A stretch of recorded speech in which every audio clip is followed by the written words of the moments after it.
गोष्टी जनहिताच्या या चॅनलच्या पुढच्या व्हिडिओत आपण आता भेटतो आहे. मी महेश कुलकर्णी. या व्हिडिओमध्ये आपण एक जे कॉमन प्रश्न आहे त्याबद्दल चर्चा करणार आहोत. सोशल मीडिया आजकाल खूपच सगळीकडे आहे आणि सोशल मीडियावाचून कुणाचं चालत नाही. तर सोशल मीडिया हा शाप की वरदान या विषयावर आपण आज मी तुम्हाला काही सांगणार आहे. तर हे जे आहे सोशल मीडिया शाप की वरदान, हे तुम्हाला आठवत असेल, आपल्याला शाळेत किंवा कॉलेजमध्ये आपल्याला निबंध लिहायला यायचा, विज्ञान शाप की वरदान. तसंच हे विधान आहे. म्हणजे सोशल मीडिया शाप की वरदान आणि विज्ञान शाप की वरदान या दोन विधानांमध्ये खूपच साम्य आहे. त्यावेळी आपण म्हणत होतो की विज्ञान शाप की वरदान, तर विज्ञान हे शाप की वरदान हे त्याच्या वापरावर अवलंबून आहे. आपण व्यवस्थित वापर केला विज्ञानाचा तर त्यासारखा आशीर्वाद दुसरा नाही. पण विज्ञानाचे दुष्परिणाम पण आहेत. विज्ञानामुळे युद्धामध्ये अण्वस्त्र वापरण्यात येतात, नंतर रासायनिक अस्त्रे वापरण्यात येतात. असे अनेक ते दुष्परिणाम आहेत. तर विज्ञान आपण जसं वापरू तसा त्याचा उपयोग आहे. आपण चांगल्या रीतीने वापरलो तर जनकल्याणासाठी त्याचा उपयोग होईल, पण वाईट रीतीने वापरलं तर त्याचा म्हणजे मानवसंहार होईल. तसंच सोशल मीडियाचं पण आहे. आजकाल आपण पाहता सोशल मीडियाचं खूप ट्रेंड आहे. जवळजवळ 15 ते 20 ॲप आपल्याला लगेच सापडतील आणि याशिवाय आणखीन ॲप आहेत. उदाहरणार्थ सर्वात जास्त महत्त्वाचं ॲप म्हणजे फेसबुक म्हणा, व्हॉट्सॲप म्हणा, इंस्टाग्राम, ट्विटर, ही जी ॲप्स आहेत ही आपण वापरतो.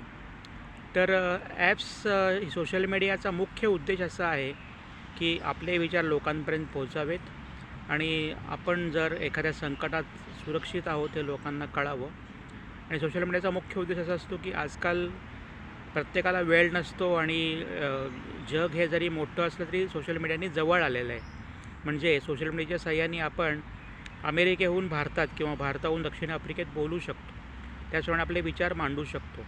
तर तो सोशल मीडियाचा मुख्य उद्देश आहे. दुसरा उद्देश म्हणजे आपला व्यवसाय जो आहे तो वाढवण्यासाठी सोशल मीडियाचा उपयोग होतो. म्हणजे आपली जी उत्पादनं आहेत त्याबद्दल जाहिरात देणे, सोशल मीडियाद्वारे कस्टमरला कॉन्टॅक्ट करायला सांगून कस्टमरशी एक नातं निर्माण करून आपला जो काही सेल आहे तो वाढवणे, याचा उद्देश आहे.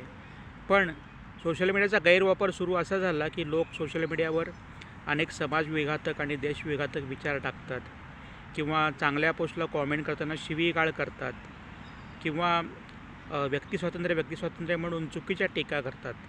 आपण नुकतंच पाहिलं की राहुल गांधींना सुप्रीम कोर्टाने धमकी दिली की बाबा ह्याच्यापुढे तुम्ही सावरकरांसारख्या महापुरुषाविरुद्ध जर बोलाल तर याद राखा, आता आम्ही तुम्हाला सोडून देतो. त्यावेळी त्यांनी सांगितलं स्पष्टपणे की महात्मा गांधींनीसुद्धा एका पत्रामध्ये ब्रिटिशांना युअर फेथफुल सर्वंट असं लिहिलं आहे. तेव्हा सावरकरांच्या माफीनाम्यावर जो काही चुकीचा स्टँड घेतला होता राहुल गांधींनी, तो निषेधार्ह आहे. आणि तो कॉन्टेक्स्टमध्ये दाखवण्यासाठी बरोबर सुप्रीम कोर्टाने त्यांना जरी दिलासा दिला असला, जरी तंबी दिली, तर अशा तऱ्हेने सोशल मीडियावर कुठल्याही महापुरुषाबद्दल बदनामी करणं चुकीचं आहे.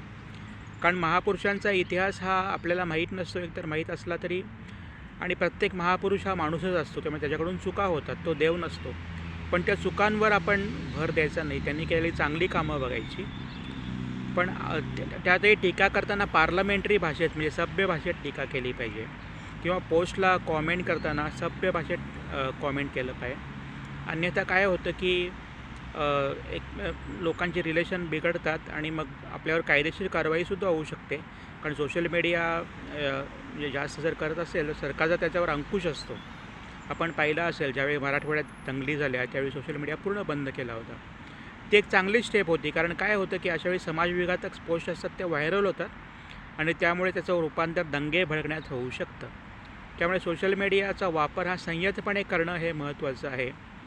आणि सोशल मीडियावर आणखी एक अतिशय चुकीची प्रथा म्हणजे लोक काय करतात, आपली अनेक नकली अकाउंट्स ठेवतात.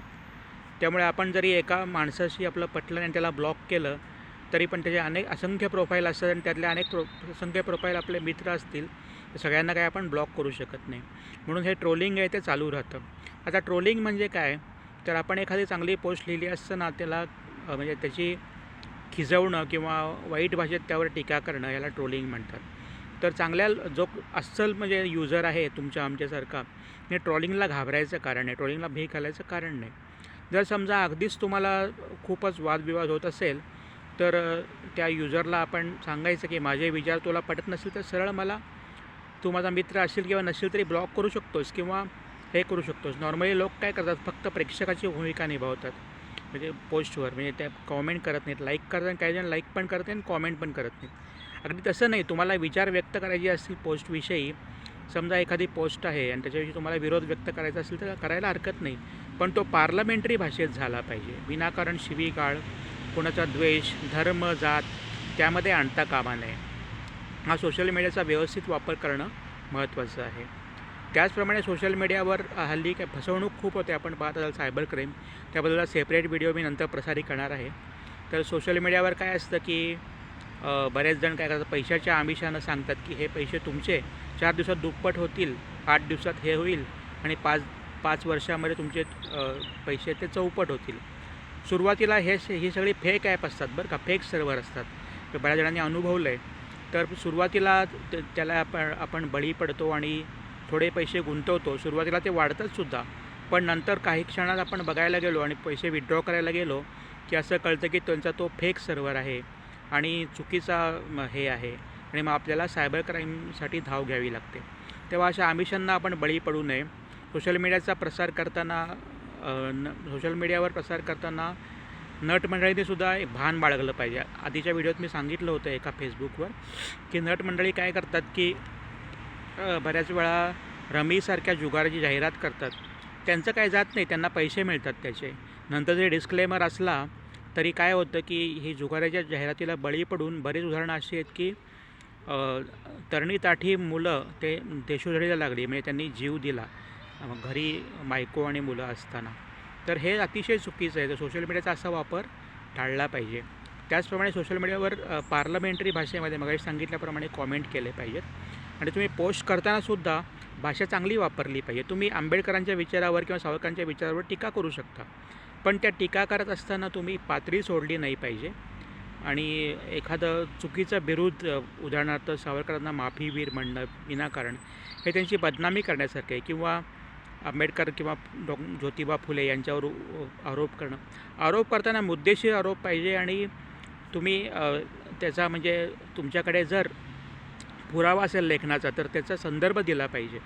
म्हणजे तुम्ही स्वतःचे विचार मांडत नाही आहे, स्वतः टीका करत नाही. अर्थात टीका जी असावी ती पार्लमेंटरी आणि सभ्य लँग्वेजमध्येच असावी, याबद्दल दुमत कुणाचं नसावं.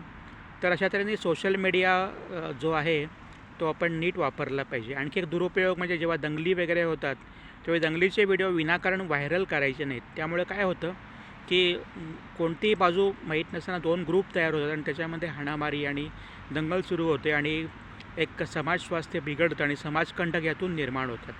त्यामुळे आपण केव्हाही सोशल मीडिया वापरताना 2 गोष्टी लक्षात ठेवल्या पाहिजेत. आपल्या व्यवसायासाठी वापरत असाल तर त्यासाठीच वापरा.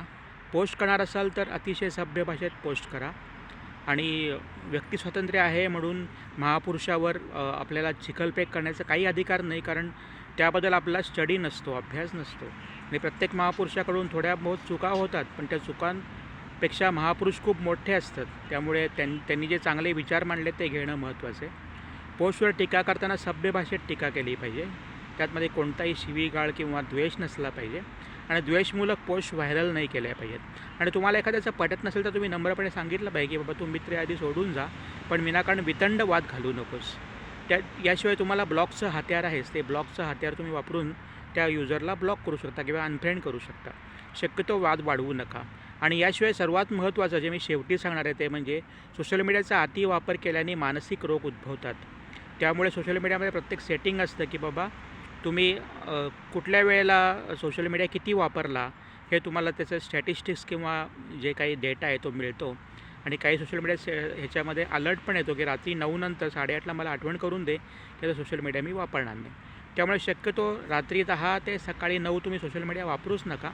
इतर वेळी आपल्या कामात दंग राहा आणि व्हॉट्सॲप किंवा फेसबुक तुम्ही वापरा, पण मर्यादित वापरा.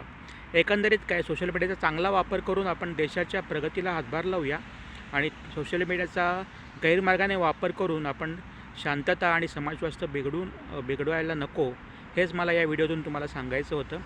असेच व्हिडिओ या चॅनलवर असतील, तुम्ही हा चॅनल जरूर सबस्क्राईब करा आणि पूर्ण व्हिडिओ पहा. त्यामुळे तुम्हाला अनेक व्हिडिओ बघायला मिळतील. तर गोष्टी जनहिताच्या या चॅनलवरील हा व्हिडिओ सोशल मीडिया शाप की वरदान. तर मी एक सारांश करतो की सोशल मीडिया आपण कसा वापरू, विज्ञान कसं वापरू, त्याचप्रमाणे सोशल मीडिया कसा वापरू यावर ते अवलंबून आहे. चांगल्या प्रकारे वापरलं तर ते वरदान आहे, नसेल तर ते शाप आहे. व्हिडिओ पाहिल्याबद्दल धन्यवाद. पुढच्या व्हिडिओत भेटू. नमस्कार.